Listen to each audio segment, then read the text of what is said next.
No, I have to switch to that one. Was it a good break? Yes. Much time to chat around? What was your favorite? Which one I liked the most? Which one I didn't like? So you liked them all. Yeah. So we're moving to the second part of the tasting, which is obviously probably the most challenging, because we're starting with single casks. So we get to talk a little bit more about the food and the time spending in cask, the difference between the sizes. So it can be a little bit technical, but if you have any questions, just ask. I'm here for that. So I would suggest a little drink of water, just to cleanse the palate, and then we're moving on to the original cask strength.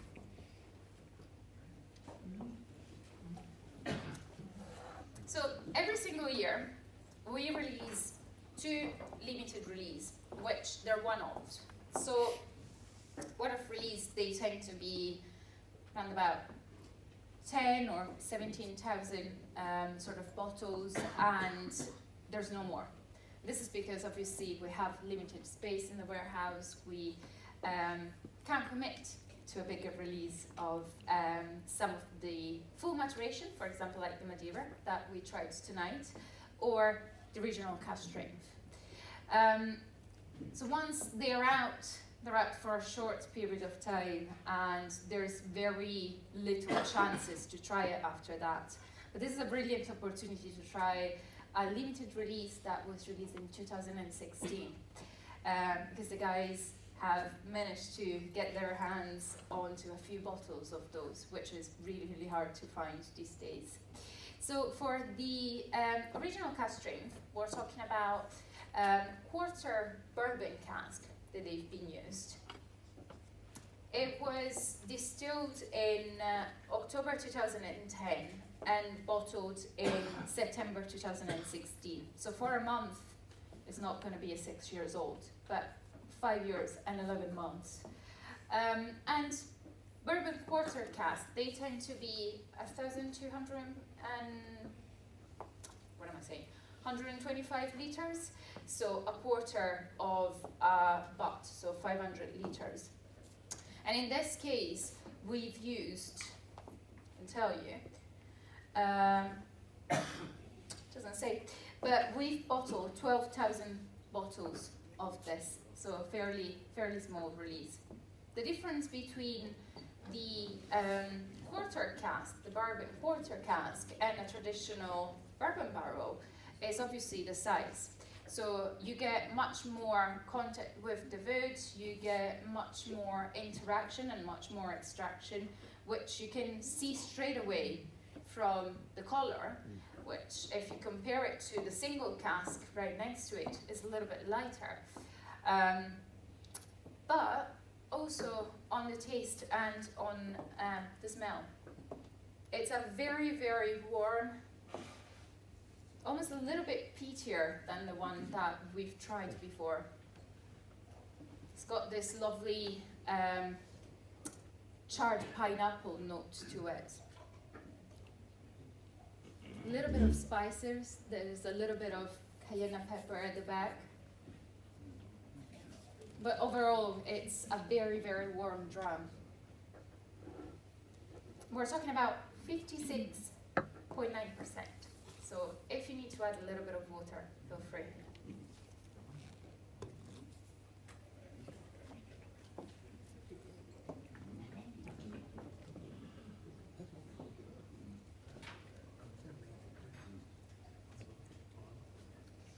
It's very creamy on the palate. So you can see how well the bourbon has interacted with the whiskey. It's got this shortbread note, a little bit of caramel, but also spices to it. Almost had like a cumin note and a bit of a curryish look at the note at the beginning.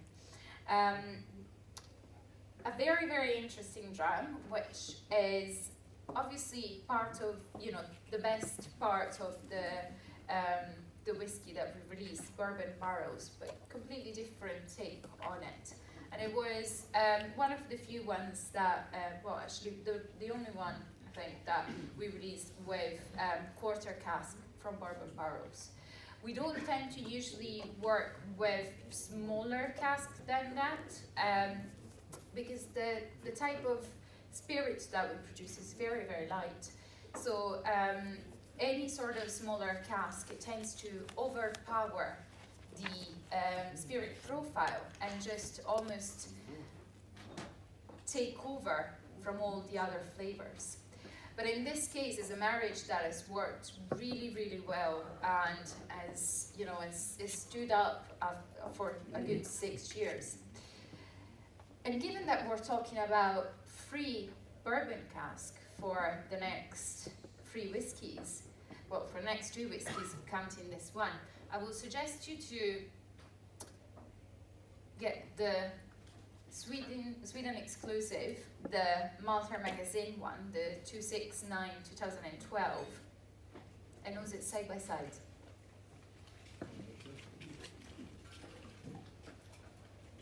So this is a whiskey that was distilled 2 years later in 2012, the 17th of May, and bottled on the 4th of August of 2021.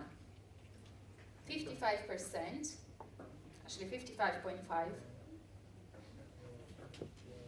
And you can really see the difference between these two. You get a warmer note on the original cask strength. You get a fresher, fruity and bolder note in the Sweden exclusive. A first fill bourbon cask that has really shown his potential here. There's an herbal note, almost like heather to it. And loads of freshness coming through on the single cask. There's this note which I usually tend to find whenever we're distilling 100% Islay, and is the fresh note that you get from the new make. It's almost an eucalyptus note, which is always there, is always present, both in the 100% Islay and in the 50 ppm malt. And in this case, it's really showing. It's there, you pass the herbal note, and then it gets the eucalyptus, that fresher note to it. So, on a taste.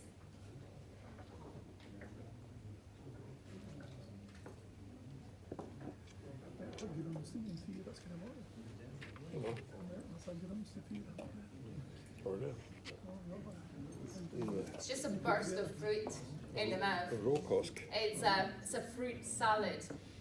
You get peach, you get a little bit of pineapple, a little bit of coconut. It's a very, very well balanced whiskey. The peat, it's very, very subtle. You get quite a lot of it on the nose after the fruitiness, but on the palate, it's just a little bit of spices on the side of the palate and an initial smokiness. Other than that, it's very, very smooth and almost tuned down compared to the previous one. So this one is obviously the release that was bottled for Malta Magazine. It's almost sold out, but if you are interested in purchasing one of these bottles, just have a chat with the main man. He's gonna give you the code and you can try your luck and see if you can order one of this 9 years old bourbon cask. And at the distillery, we use first fill and refill bourbon only twice because we want to maintain this sort of freshness, this sort of boldness of flavors that is coming from the cask. And that's also the reason why we're only buying the cask from Buffalo Trace. I have forgotten to mention that every single cask that arrives at the distillery, it's in its shape. So it's not coming to the distillery dismantled. We don't get any staves that we put them back up into the shape of a cask. We get them shipped in full from these distilleries, and this is very much what helps us to maintain all of the flavors, to avoid the dryness of the cask, which obviously from the long transit some cask can experience. And it is a little bit more expensive, but it's obviously something that we really see shining through the taste of each and every single one of the casks that we bottle. And the reason also why we have whiskey that is ready earlier, because by using casks that are fresh, that are full of flavor, packed with vanilla, tropical fruits, and in case of the sherry, chocolate, coffee, and cooked fruits, once they've been there for 3, 5, 6 years, most of them are ready. And the ones that are not will continue the journey, but the ones that are ready, they will be bottled in Macker Bay and Sunake. And that's the beauty of it. You get the peak of these casks being bottled in the core range whiskies. And some of them, which they're lucky enough to make it to single cask, to really show how individually the whiskey can be from cask to cask. Because there are some differences, even though we buy the cask from the same distillery. And I think that you will see it with the next one especially. The next one is the M&P bottled for our polishing porter. It's number 320 from 2010, distilled on the 29th of June of 2010 and bottled on the 20th of April of 2021. This one is completely different on the palate. It's almost like strawberry cream has dropped into this dram. It's a little bit of pineapple, but it's really, really subtle, and the cream, the lactone part of the cask is really shining here. It gives that sort of creamy and round flavor, which is completely different from the previous one. From the previous one, you get fruits. Now you start to get a little bit more peat after you swing it a little bit around. This one is cream, it's subtle, it's just completely different. And for this one, we're talking about a 59.1%, so even a higher alcohol percentage than the previous one, even though it's 1 year older.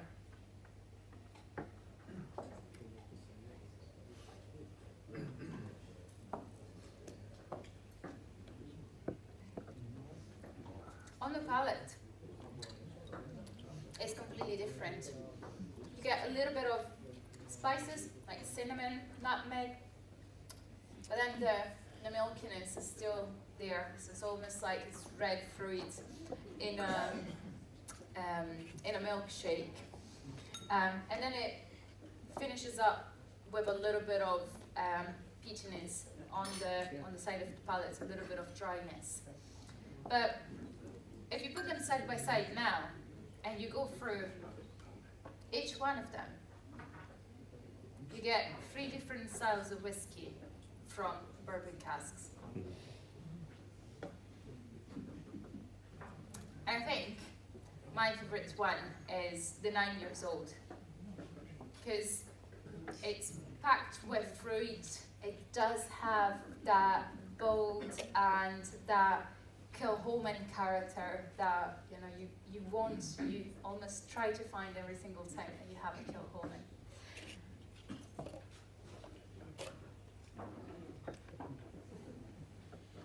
Favorite one between the 3? First one? Which one was the favorite? Do you have any favorite? The first one? First one? 1, 2, 3, 4, okay, 5. Second one? Okay. Third one? 1. Good, good. So we're coming back on these, but yes, but we're moving on to an SDR cask. So I talked about Dias before and how we buy our cask of Madeira and of SDR from them. And SDR, you know, setting this concept might not mean anything to you, but SDR is red white cask from Portugal, which are S for shaved. So we removed the inside of the cask, the part that has been the most in contact with the wine, and then we toast them to create a porous environment for the whiskey to line it, and then we char them to increase that sort of porousness around and to increase the extraction. And this is very much to create lots of red fruit, to maintain the characteristic of the wine cask in it, and make sure that we're taking as much as the European food as we can. So this one, as sherry, is made of European wood, which tends to be a little bit more porous than the bourbon, which is a bit of a tighter grain. So for this one, we're talking about 7 years old whiskey, matured for 5 years old in first fill bourbon barrel, and following 2 years in STR casks. I forgot to mention that all of the whiskies that we've tried tonight, they're all at 50 ppm. So they're all here on the label here. Might have gotten it wrong, but I'll double check. It could be that it was 7 years. It was actually 7 years plus 2 years. You're right. 7 years in bourbon and 2 years in STR. I keep notes, but sometimes I forget to look at them properly. So it was distilled in 2012 on the 22nd of March and bottled on the 8th of June 2021. For this one, you get some of the notes of the bourbon that we've experienced before, but with the spiciness, a little bit of the driest note that we've experienced in the sherry, just elevated to another level. Some grapefruit, some cooked fruit as well. The STR is something that James Wan brought to the distillery. He was like looking always for a different type of wood, a different type of maturation, and it's very much something that brought in initial years of the distillery. So we had a few different sherry casks being bottled, full maturation and finishes as well. So in this case you get the finish, but a very long finish in this case. And it's very much part of the experimentation, trying different things. But this one, it's almost on the safe side because we had it for a really long time. And it's almost becoming part of the Kilchoman signature and where we see what we produce at the most.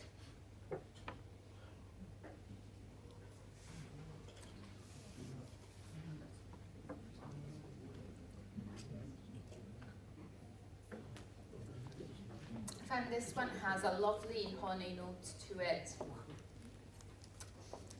A sweeter sort of palate, almost like golden syrup. But also on the nose, it's a little bit more herbal. It does have some floral notes to it, but also some spices. There's like some smoky paprika in it.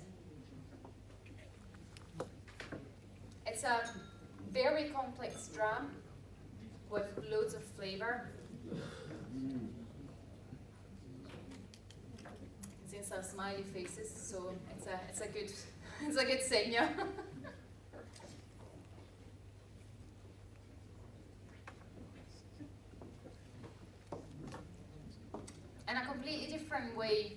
to use wine casks. Most of the wine casks that we get from Italy, from France, they just go into our warehouses completely untouched after checking that it's suitable for maturation. So in this way, we just get flavors, we just get the entity of the wine that was in it completely to a different level. It's a very, very long drum. It does have some dry notes to it at the end. It's a 55.1%, and this one is for, don't know if I'll pronounce it right, Sundsvall Whiskey Club, the 30th anniversary. So it's not available yet, so it's a preview of something that is coming, and it will be available from Tuesday. So if it's something that you liked, make sure that you have a look on Tuesday to find out. Right, so this is the tough time where I ask if anybody's got any questions. No question? Was I that clear? Very clear, that's good. So I will obviously leave you to the raffle. It's a very important part of the evening. But if you've got anything you would like to discuss, let me know. I'll be around for another few minutes, probably more than a few minutes. But I want to thank you all very much for coming tonight and to share a little bit of what we do in Kilchoman. And I hope that you'll continue to enjoy it. And I hope also to see you all in Isla soon. Thank you.